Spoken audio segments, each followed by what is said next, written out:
Case is solved. We now know that the United States Air Force with Sidewinder missiles and an F-22 aircraft over the Yukon Territory, in fact, shot down a party balloon.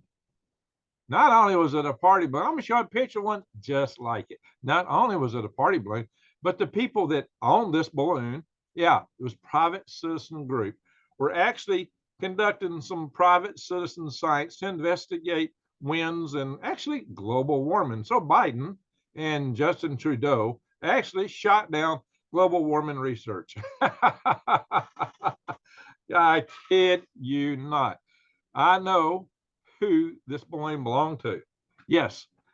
Now I know I found out through, listen, I'm in the balloon community. I found out that they're a friend of one of my friends who does not want me to disclose sources, but suffice it to say, I'm going to show you a picture. And the payload was tiny. The balloon was tiny indeed, more so than even the Pentagon reported. So hang on to your hats, guys, because I'm going to show you the truth. Yeah, let's have a look. I am going to show you a picture of one of these balloons. This, my friends, is what was shot down.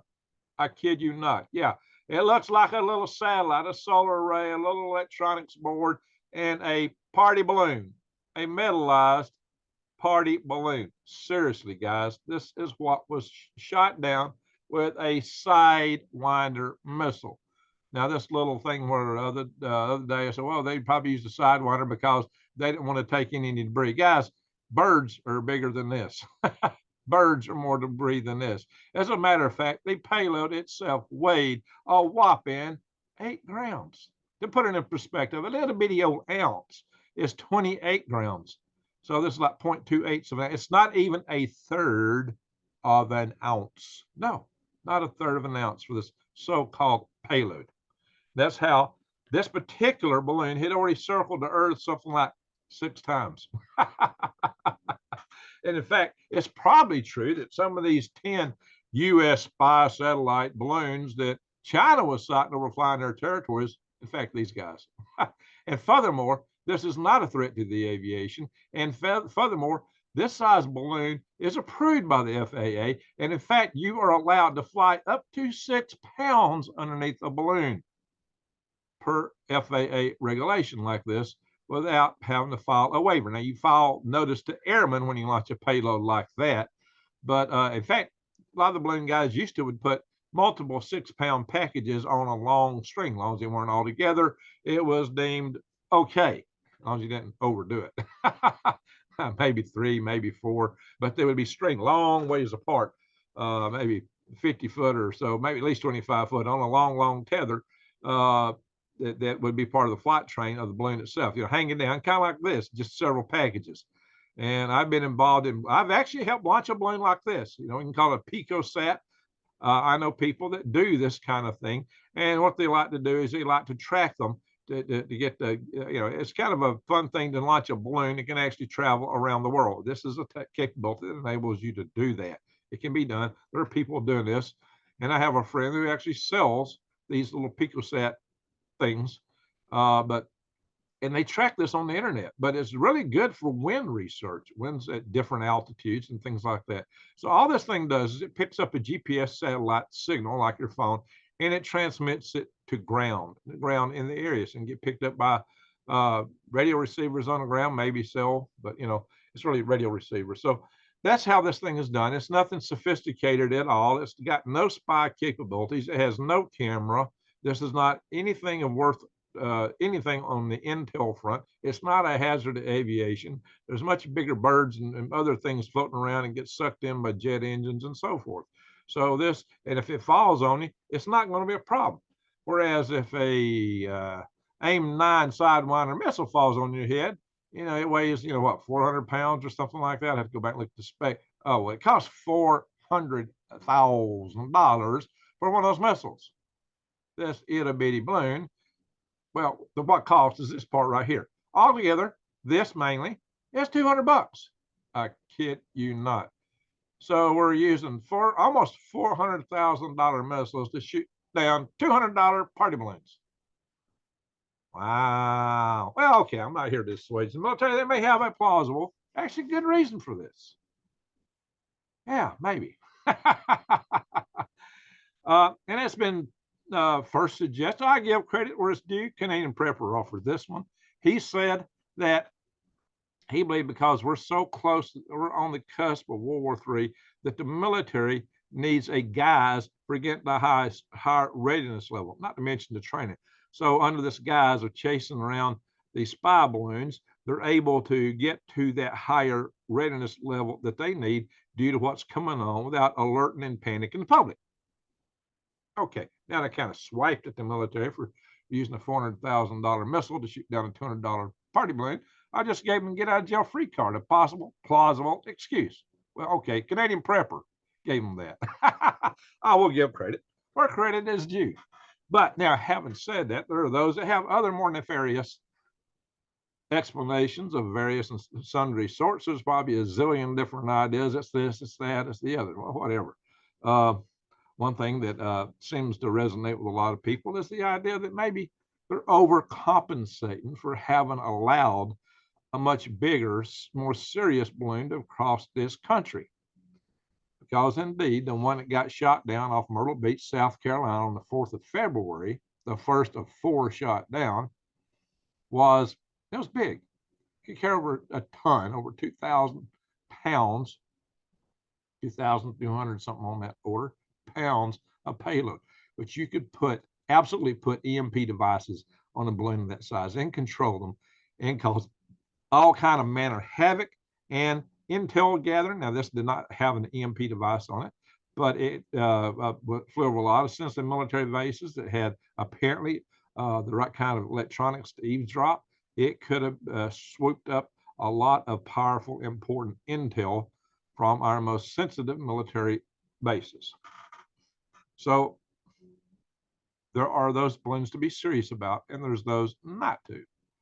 If it's a party balloon, okay, so there should be a threshold, right? That's one of the things I'm working on. I'm working on a white paper right now to ferret out some of the finer details of the threat assessment from EMP type balloons. And just off the cuff, what I'm finding is this. Any balloon, now a balloon at say 53,000 foot, the atmospheric pressure is 10% what it is on the ground. That means that balloon, for the amount of lift gas you got to use, has to be 10 times larger than it would be when you first launch it on the ground. At 100,000 feet, just over 30 kilometers, where I used to fly stuff, that's about 20 miles. You're actually 30 kilometers is 18.64 miles. So let's just give the benefit of the doubt and say 100,000 feet, because that's pretty close. At 100,000 feet, you're 1% atmosphere. So if you had, 10 cubic feet on the ground, up here you'd have 100 cubic feet, and up there it'd be 1,000, because you're going to expand 100 times beyond what you were down here. So that's the way you configure it. So what that really means, you remember now, it's not linear, because you got an R cubed number in volume. Volume grows by the cube, so it's not linear. Okay, it's so what you need to know is a balloon on the ground. You're probably looking at something on the order of, if it's 55, look, I'm looking at this. You got to have an EMP device that's credible. The lower, you could have a backpack, W54. I don't think that's the case. I think they're going through all this trouble. They're going to use something a little bit more sophisticated. The US W87 is on the order of 400 pounds. So let's cut half of that. And so they got a 200-pound nuke. And let's say that 50 pounds of avionics, because you're using a heavy-duty balloon, maybe 100 pounds of balloon and helium. You got to figure all that into it, and you figure out the payload for that. What you're going to come out with is a balloon at 53,000 foot. It's going to be on the order of maybe 55 foot in diameter. Okay, so if anything that's 55 foot in diameter on the ground could be a threat. So below that, not a threat. If it's less than 55 foot, if it's the size of a small car, as some people said, which I'm sitting there taking down party balloons, you got to really question, is it really that when it's a party balloon? I kid you not, guys. So at altitude, you're talking 89, 90 feet. at most. If you're up to 30 kilometers, 20 miles high, 100,000 feet up in that area. I'd say if it's less than 90 feet, you probably don't have to worry about it evenly up there. 90 feet up there, say 50, 55 feet at 53,000 feet, let's say 55 foot, maybe 56, 60 foot at 60,000 feet. Now, the one that we saw come across was bigger than that. The Chinese balloon at 60,000 foot was, they said, 3 buses wide, whatever it was. I think it was about 100 feet. 100 feet, much higher, is enough to lift several hundred pounds, enough for the kind of payloads that you would need if you wanted to just drop a nuke. But really and truly, that could have lifted, like I said, a ton at the size it was. I had balloons myself that was over 100 feet in diameter at 20 miles. So these are things to bear in mind. Again, there's the threshold of size that you would worry about. So I'd say at full altitude, it ought to be 80, 90 feet. At lower, no less than 50 feet. It should not be a target, really, at 55 feet. At 55 foot and smaller, it should not be a target, especially, let's say 50 feet. Let's give them a benefit of the doubt. They're using a smaller device. Let's say 50 feet. 50 feet at 53,000 miles, or maybe dumb it down. 50 feet at 50,000 feet. Yeah, all right. Excuse me, I said miles. I meant feet. Let's say 50 feet diameter, 50,000 feet in altitude. How about that? And 100 feet at 100,000. That ought to be enough for people to kind of put in their noodle. And that's about right. So that's about the right thresholds and size per altitude for a balloon that could carry enough weight to be a threat in America. Party balloon? No, that's not a threat, not even a threat to aviation. If a plane hits that, it's a party balloon. And the payload was a featherweight, my friends. I mean, planes hit stuff bigger than that all the time. Little birds and sparrows. Little sparrows gonna weigh more than that, getting sucked up in a jet engine or whatever. So it's nothing. It's just a tiny little crispy chip. Really, seriously, 8 grams. And there's 28 grams in an ounce, 16 ounces in a pound, and you're permitted to fly up to 16 pounds on a balloon without it being considered an issue with the FAA. And there's tricks and things you can do to increase that, as I mentioned. By the way, you might string them along. Now, the FAA may decide that's no longer applicable, especially after all this. But guys, we're shooting down scientific balloons. We're shooting down civilian balloons. We're shooting down American balloons. So maybe we need to cool our heels a little bit and do some thinking. Yeah, there are real threats out there. What I said I was concerned about was that we would go out and take down so many of these little nothing burger balloons that we would get bored of it. We get, nothing's a threat, and we'd start to ignore it. Then they send the real stuff across again. That maybe they would be sending the stuff across just a number of sentences, the cry wolf stuff. But no, we're going after everything. Supposing we've desensitized our radars, so we're seeing more stuff. Oh yeah, we are seeing more stuff. We're seeing party balloons. Yeah, and we're chasing them. So just because the Air Force sees a spook, sees a ghost right now, don't get too excited. Not by that. Maybe get excited by the fact they're doing it. Why are they doing it?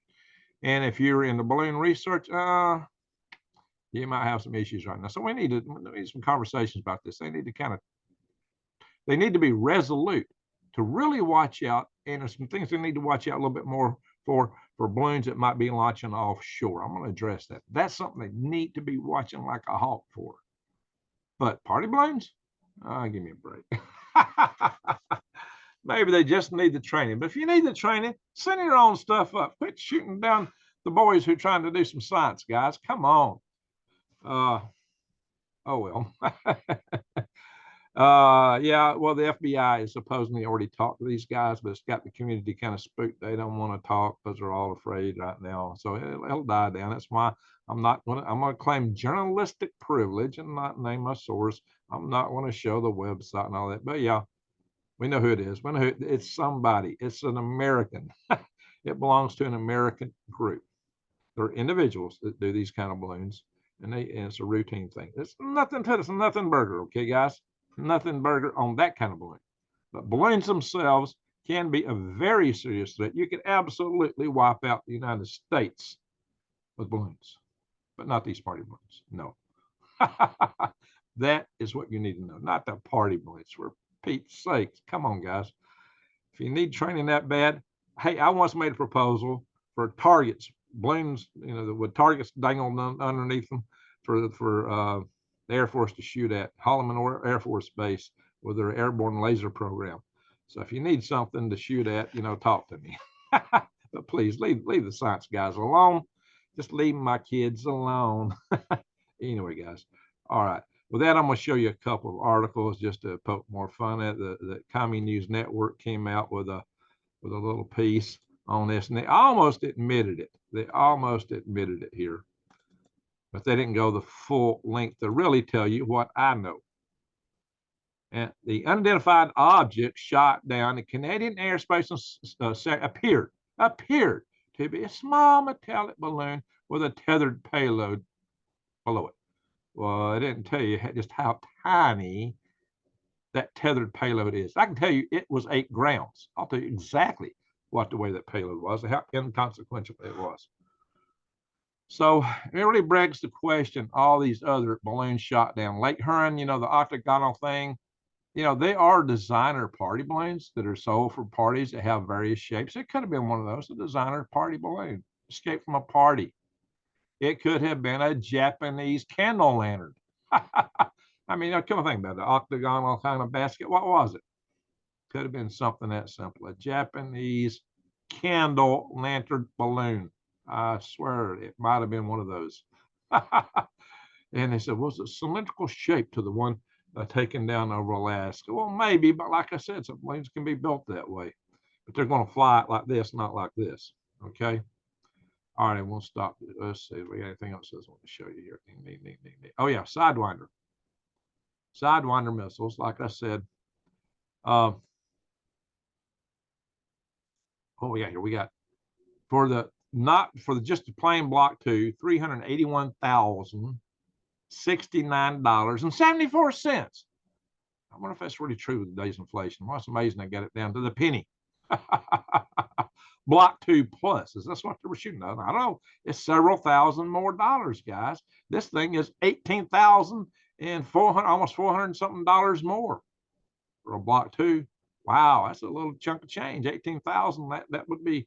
I could take a girl out to dinner for that. Might even buy her some chocolates too. All right, $39,500 even. Now, how come that one's even and that one's down to the penny? It's going to be down the penny. I guess it's going to be even dollars because it's so more advanced. That's what the advancement is. We can round the dollars out. Oh, I'm having fun, guys. Pardon me for being so facetious, but it just puts me in the mood for that when I'm seeing party balloons get shut down with Sidewinders. And there's a cost of operating a plane. There's the fuel in the plane. There's, for every hour you fly a plane, there's so many hours of maintenance on the ground. A lot of guys go to that plane and service it. It's not one-to-one. There's a lot of service and maintenance time that goes into each and every aircraft. It's pretty consequential. So it's expensive to fly them. And then there's the people on the ground with the radars and everything else, people coordinating. We had Canadian F-18s. We had American F-16s chasing the thing in Huron.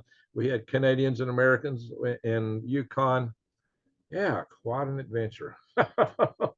Quite an adventure for a party balloon. So maybe that's why the one in Montana vanished. It might have just busted. With all the wind and commotion, it might have went, pop. Pop goes the balloon. Pop goes the weasel. I don't know. Might get caught in the wind current. It was just a balloon. Just a balloon. Makes you think about all these UFO reports. Just a balloon. Just a balloon. All right, folks. Fear not that. But do be resolute. We are living in perilous times. Oh, yeah. This is Greg Allison with Green Grades, Galactic Grades, Swivel Ahead News. I almost forgot to tell you who I am for all the new people watching. Please subscribe to my channel. Bang the adult notification bell and click all, because I am a guy who's into balloons. I am a guy who's into rockets. I have built rockets. I have flown them from high altitude balloons. So I know a little bit about balloons. I'm in that community. This is the rocket motor for my Hart Cat's Prize rocket that flew as a raccoon rocket rocket is a balloon launch rocket. It's the balloon and rocket system together. I got videos. You can see I'll show you this stuff in many of my other videos. So I don't need to beat that horse now. I'm going to end this video. But guys, we're living in perilous times. And to harken back to what Canadian Prepper said, he said that, you know, he thought that maybe this was all because we're getting ready. We have to get our readiness up. Can't argue with that. He may be right. There's a good chance of it. He said he'd bet the house on it. He's pretty resolute about that because he's got a lot of stuff in his house. Yeah, and I do buy prepping supplies for him too. I don't know what I did with my silky saw. I was just hunting. But anyway, so guys, and that flint and steel I showed y'all the other day, a while back, it came from Canadian Prepper. But look, guys, if you want to help me, you can buy worms from me, bringgregs.com, or you can check out my affiliate sites. Right now, we got a special at prepwithgreg.com. Go to prepwithgreg.com, and you get a great special on this long-term food storage that lasts up to 25 years. You can bug out with it. You can bury it, make caches with it. That's a good thing about those buckets and those pouches that come with them.